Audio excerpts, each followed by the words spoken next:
నియోజకవర్గం రాబోయే పార్లమెంట్ ఎన్నికల దృష్ట్యా గోదావరిఖని పట్టణంలో ప్రజలందరూ స్వేచ్ఛగా ఓటు హక్కు వినియోగించుకున్నట్టుకు వారిలో ఎటువంటి భయాందోళన ఉండకుండా Ramagundam police commissioner M Srinivas IPS IG ఆదేశాల మేరకు గోదావరిఖని పట్టణంలోని రాజేష్ టాకీస్ నుండి అడ్డగుంటపల్లి మీదుగా రమేష్ నగర్ వరకు ప్లగ్ మార్చ్ నిర్వహించడం జరిగింది.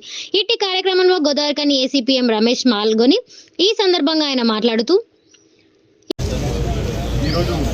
Ramagundam commissioner of police Shri Srinivas గారి సూచనల మేరకు ఆదేశాల మేరకు ఈరోజు గోదావరిఖని లోపల భద్రతా బలగాలతోటి ఫ్లాగ్ మార్చ్ నిర్వహించడం జరిగింది.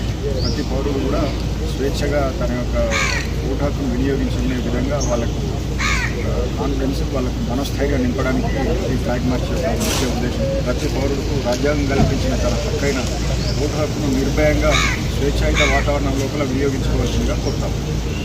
ఈ కార్యక్రమంలో గోదావరిఖని ఏసీపీఎం రమేష్ మరియు ఇంద్రసేనారెడ్డి ఇన్స్పెక్టర్ 1 టౌన్ మరియు సిఆర్పీఎఫ్ కమాండెంట్ మరియు 1 టౌన్ ఎస్ఐలు కానిస్టేబుల్ పాల్గొన్నారు.